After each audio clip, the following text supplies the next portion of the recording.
I really. From being strictly just teammates in high school to becoming roommates, friends, and family in college, Butler's quarterback, Malcolm Weaver, and wide receiver, Marquese Martin-Hayes, reflect on their 8 years of play together.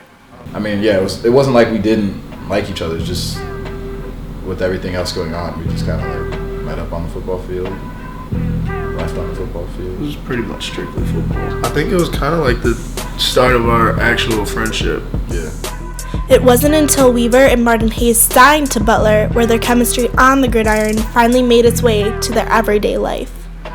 We kind of like adapted the same characteristics once we started hanging out with each other a lot. And I kind of noticed that honestly last night when I started like doing dumb dances. I was like doing all the dances I was seeing you do. I think there's so much that correlates on the field that then correlates back home. The funniest thing I can say about Marquese and I is like if we're in a situation where we're the group of people and like we don't want the group of people to know how we're feeling, we will literally, and it's not like in a, like an intimate way, so don't take it like that, but like we literally have conversations with our eyes about what's going on. It's like very true. Yeah. And I know exactly what he's talking about or what he could be referring to. Weaver and Martin-Hayes were both football stars at Loyola Academy in Illinois, but when they came to Butler, they both had a bit of a reality check when it came to their idea of stardom. I knew it was going to be harder, but I think we both came in pretty arrogant because we were both like stars at our high schools and we were like, 13-1. You only lost 3 games in high school as varsity players. It's like, I don't know, because it was always a dream. So like you never want to think that your dream is like going to be impossibly hard. So like it was always a dream for me to play college football. So I never thought it was going to be impossibly hard, but I did not think it was going to be as hard as it was. So we thought we were big guys, like big tough football players, realizing once we got here that we weren't really that big or tough. It was a reality check for sure. Once they found their places on the team, there were no doubts that their knowledge of the game and how each other thinks would come into play. I know a play was only made because like I just know how Malcolm's thinking. Or sometimes he would be on the sideline and he'd be talking to me. Kind of like listening how Malcolm would explain something made a lot more sense than how Schultz would explain something. Weaver and Martin-Hayes' knowledge of how each other plays may be more prevalent between the two of them, but offensive lineman and 3-year roommate Mike Demos said he can see their chemistry clear as day. I mean, we're playing together, before college. Obviously, they know where, Malcolm knows where Marquese is going to be on the field when he runs his routes because he ran them with him since high school. And Marquese knows where Malcolm's going to put the ball, so that's definitely an advantage. He has man coverage and he has a regular route. He's going to make the route harder to try to get the guy off him when he really doesn't need to. But that's something I would know rather than Schultz had to get used to it. I had to explain that to Schultz.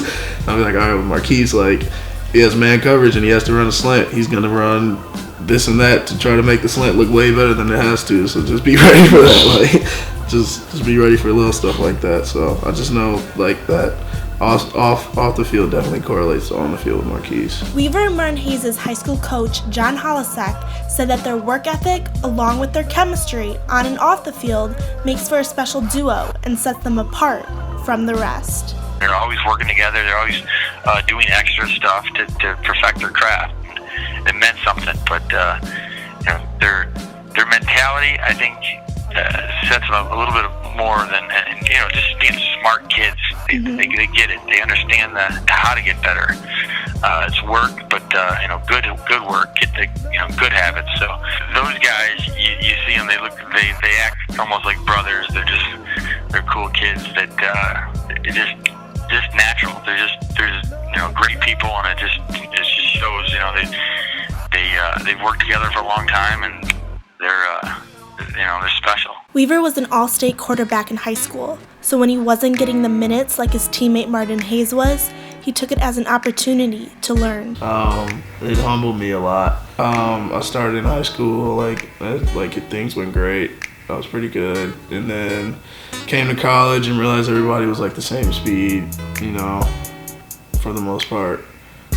Stronger, bigger, and like you have to work hard to be smarter than it. So it sucked, but it was a humbling experience. It also allowed me to understand what I need to do with the rest of my life and realize that football isn't everything. Weaver and last year's starting quarterback Matt Schultz were in competition for the starting position this year, with Schultz coming out on top. Martin-Hayes said that with Weaver having to take a back seat from the limelight helped him in the long run, giving him the chance to grow on and off the field. I had saw how much he changed by just like a little statement that he made. He said no, but like not in like a depressed way. He was like no, like in a good mood. He was like, but I'm gonna work as hard as I can to push Schultz to be better, because if I don't, then he'll just settle. His maturity on the field was correlating finally to his maturity as like growing up as an individual. After that, I was like, man, like whether he starts or not, like how can you not respect somebody that is out there, just trying to make the team better. After 8 years of play together, Weaver will be taking on his last season of football without his longtime teammate. Martin-Hayes said Weaver's biggest enemy has always been himself. So if he is able to work hard and push through, he will accomplish many things and may even give Martin-Hayes a reason to come back and watch his former teammate play. The only enemy I honestly think he has is himself. So if he can just remember to keep his head down, to keep working hard, it's not going to go your way 100% of the game. Like, I don't win the routes 100%. I definitely don't catch 100% of the balls. So like, if he does that, I think that will help him in so many different ways. It'll help his leadership. It'll help how he communicates with other players on the field, and it'll help with the entire team's body language. Because when Malcolm gets down on himself, it's not like a emotional, like he sits there quietly. It's more like you can see he's frustrated with himself. So if he can beat that and just continue to keep working hard like he has been, and continue to be a leader like he has been, then I think he'll do great.